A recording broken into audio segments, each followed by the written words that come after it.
This is a JCB 3CX backhoe. It's made by Motorart and is in 1/50th scale. Now this is actually a pretty solid little backhoe.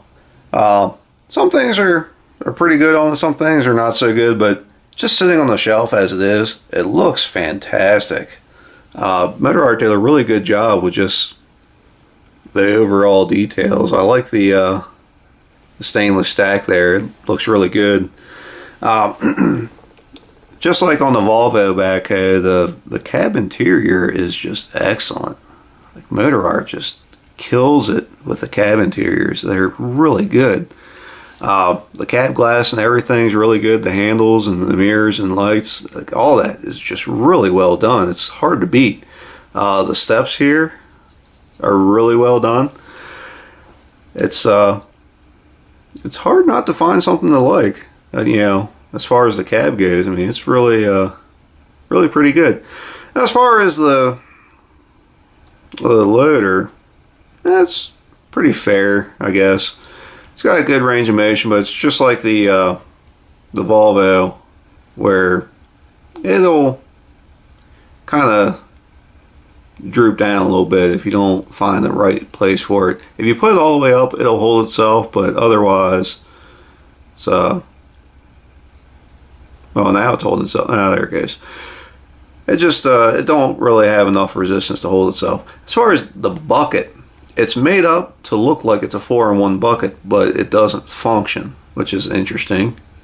I mean, why make it look like a 4-in-1 bucket if it's not a 4-in-1?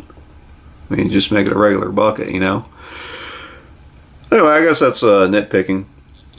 But just like on the Volvo, it doesn't dump out far enough, but it does roll back. Well, rolls back a little bit. You have all this cylinder here, which is interesting because you don't use a lot of the cylinder. It only uses maybe half of the cylinder that it has.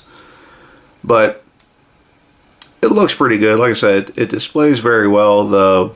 Like I said, I guess you call that a Z-bar linkage. That's really well done. It's really, like I said, it displays really well. The fenders are pretty neat. You can see the steering there, and the fenders go right along with it, which is pretty well done. It's got a little bit of detailing underneath, the drivetrain and all that. Now, as far as the backhoe goes, it's a side shift. And one thing I can't figure out is these stabilizer pads just will not come loose. I don't know if they're supposed to slide down or not, but they don't. So rather than break them off, I'll just leave them be. Now the backhoe does slide from side to side. It's a little tough. It's got some resistance there. And it does have a cylinder, which is pretty neat. It looks good. Now, as far as like the casting and everything in the backhoe, it looks really good. The backhoe doesn't come up far enough with the boom, which is a little disappointing because it looks like it's just kind of hanging out there. It looks sad to me. Anyway, range of motion is okay. The extend-a-hoe does work, and what's neat is that it actually has the extend-a-hoe cylinder. So that's pretty cool. They didn't need to include that, but they did. And the range of motion for the bucket is pretty good. It's not stiff enough to hold the pose anyway, which is a little disappointing. Same thing with the stick. It's just there's nothing there. The boom will hold itself all the way up or not at all, which is, again, it's a little disappointing, but it is what it is. Overall, it's a pretty fair backhoe.